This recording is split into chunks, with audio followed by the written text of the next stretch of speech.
Hello and welcome to my channel, I Win to Lose Gaming. Today, we are going to be taking a look at Miyabi, who is one of the most anticipated characters in Zenless Zone 0. And let me tell you, she does not disappoint.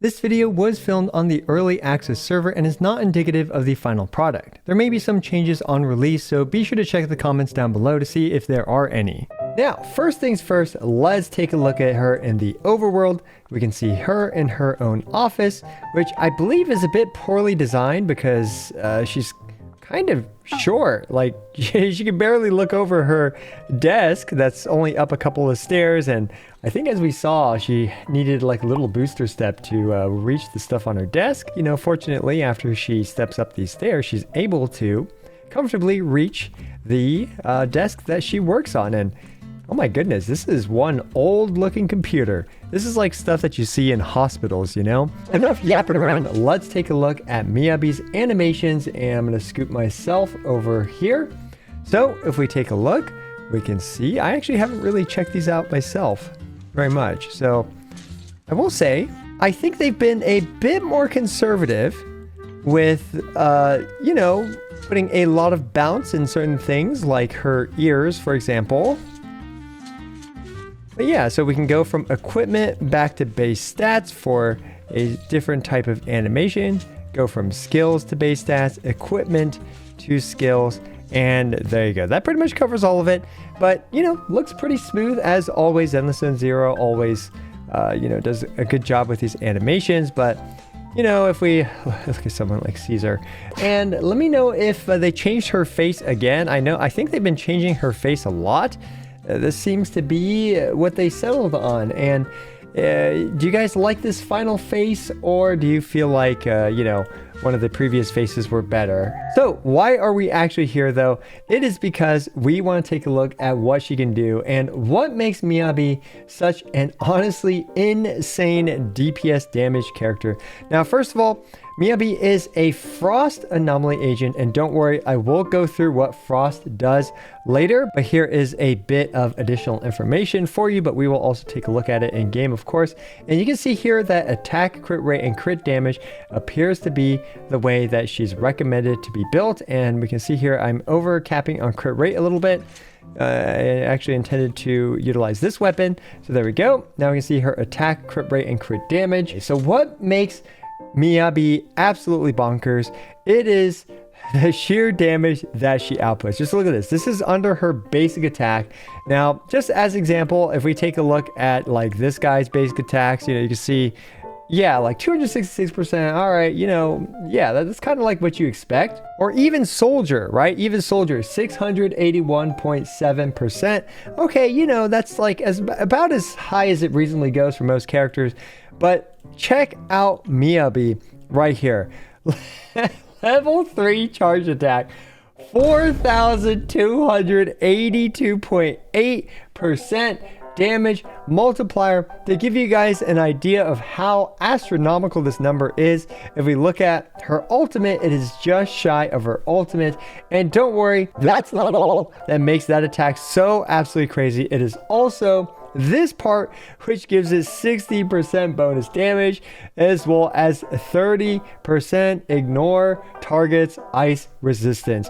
This attack is what defines Miyabi, and of course, you know, the rest of her kit is incredible as well, so there's no beating around the bush. So starting off my Miyabi, we'll be using the Rainforest Gourmet as well as 4-piece Branching Blade, which is the new drive set, along with the 2-piece Woodpecker, especially with the Rainforest Gourmet, which we'll get into in a little bit. And we have ice damage bonus as well as, you know, attack percent. And this new drive set is also pretty crazy because it gives 16% crit damage, 30% crit damage, and it's super restrictive because only when anomaly mastery exceeds or equals 115 points.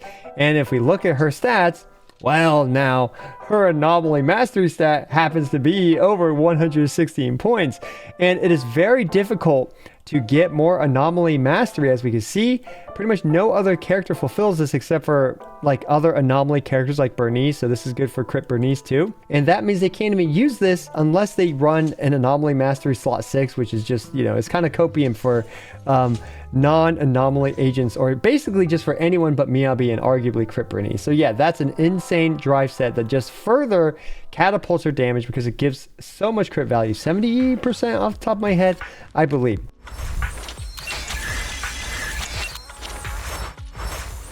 And let's actually take a look at how she works mechanically, and let's get this guy to stop slapping me in the face. She has these fallen frost balls, blue balls, fallen frost. I think that's what they're called. And the way that she works is that she can do a charge attack to spend these 2 at a time. When you spend 2 of them, you do that quick little slash right there. Now, if we charge up for 4 balls, we can see that she did this even bigger slash. And finally, if we charge up for all 6 balls right here, look at this.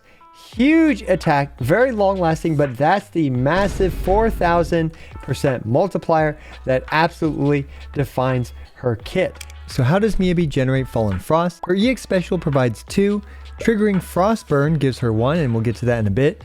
Anyone triggering a disorder also gives her 2, and her ultimate gives her 3. So as we can see, her team will want to apply anomalies and disorders for her to generate Fallen Frosts. Well, we can apply frost to the enemy. We can see here that this is a unique frost anomaly circle. So let's say we apply frost to the enemy. They have been frost burned, and we actually need to turn off invincibility. There we go.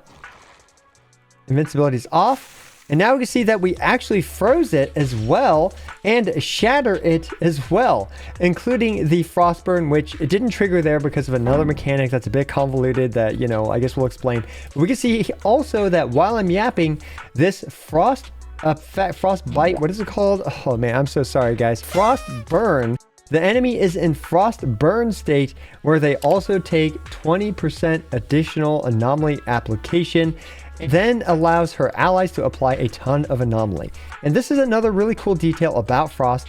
So you can see here that I'm building up frost anomaly with Miyabi, but if we take a look at Lycon, he is now filling up ice anomaly. So the 2 of them are actually separate. And if we go back to Miyabi and we apply frost, we can see we apply frostburn, and we even triggered a frostburn, frostbite, fallen frost, frostbite, I believe, disorder, which did, you know, over 300k damage already with basically no buffs at all. So already we can see where, even from just an anomaly damage perspective, she's doing non-negligible amounts of damage. And for good measure, her ultimate also gives her 3 of the blue balls. We can see here that she got 3 from it, as well as a bonus 4th from applying Frostburn to the enemy. Now, you might have noticed that she seemed to have been applying a ton of Frost Anomaly super fast to the enemy, and that's because, why not? They decided to give her increased Frost Anomaly buildup by 100% of Miyabi's crit rate for a maximum of 80% increased Frost Anomaly buildup based on her crit rate. Yes, an absolutely insane amount of additional elemental application, because why the heck not? And while we're there, we can also see that Frostbite has a pretty high multiplier of 1500%, and this thing can crit as well, which obviously synergizes well with her crit style build. So yeah, as we can see, Miyabi outputs a ton of anomaly and absolutely massive raw multipliers to be an insane DPS character.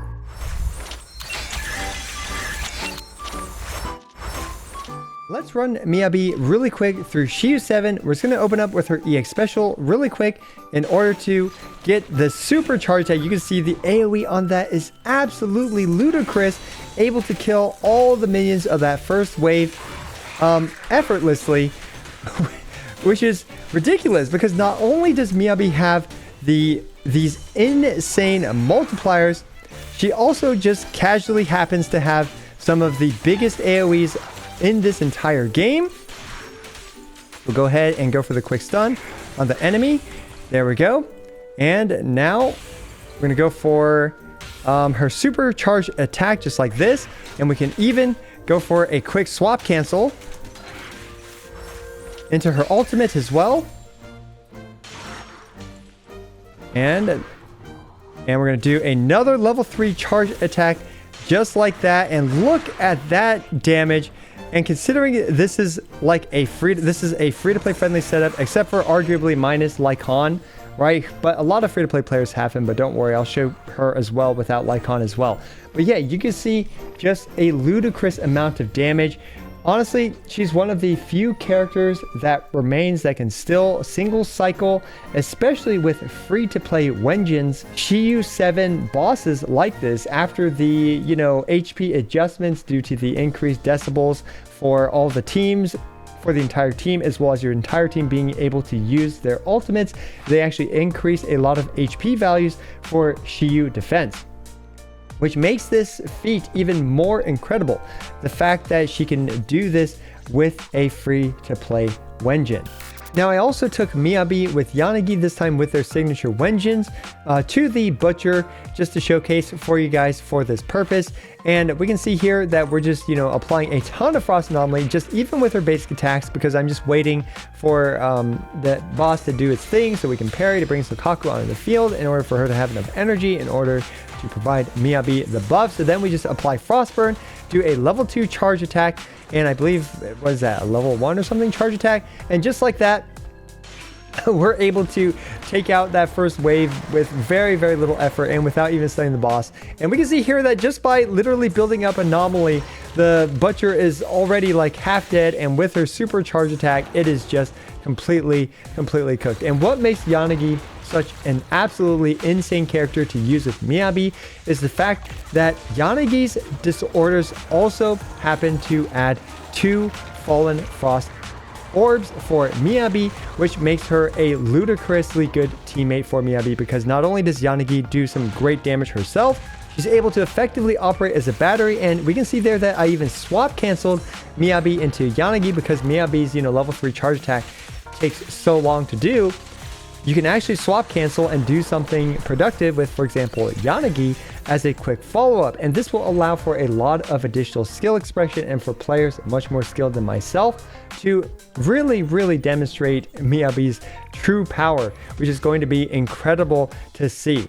And yeah, it's kind of crazy to say that arguably the second best DPS character in the game, Yanagi, is kind of more of a support slash I guess like battery for Miyabi, but don't worry, Yanagi still does decent damage. But Miyabi, of course, just does such an astronomical amount of damage that it is absolutely insane. Yeah, I probably have some kind of other free-to-play friendly setup in the background, probably with Sokaku as well as Piper to showcase to you guys. And what also makes Miyabi incredible is that she has a ton of team building flexibility. She's able to run lighter teams. She's able to run Caesar on her team. She's able to run a ton of different characters and operate extremely well. And personally, in my opinion, I think they gave her everything. They gave her literally the biggest multipliers in the entire game. They gave her actually kind of a hidden little fact, one of the largest disorder multipliers in the entire game. They gave her her own element, because why the heck not? So that way she can apply disorder even with ice teammates. They gave her a ton of anomaly proficiency, so that way her disorders as well as shatters do a ton of damage. And they just gave her a ton of incentive to build her with crit and a ton of anomaly application. This gave her literally everything. And this is, honestly a bit insane. And I would frankly describe this as power creep. And in my opinion, Miyabi will kind of be the new baseline for DPS characters moving forward. In my opinion, it's kind of like when Ganyu was released in Genshin Impact. Ganyu kind of became the character that most people compared other DPS characters too, because she was just so good and so meta defining at the time. And for Miyabi, in her case, I believe she is going to be Zenless Zone Zero's new Ganyu, and she's going to be the new baseline for quite a while. In my opinion, she's just an outrageous character who they gave literally everything to her kid. So if you are a Miyabi fan, I doubt you're going to be disappointed, because she is absolutely bonkers. And yeah, it's hard to understate just how great of a character she is. Let me know what you think about Miyabi, whether you think she is as powerful as I think she is, down in the comments below. And also let me know if you plan to pull for her. As always, I appreciate every single one of you. This is I Want to Lose, signing out.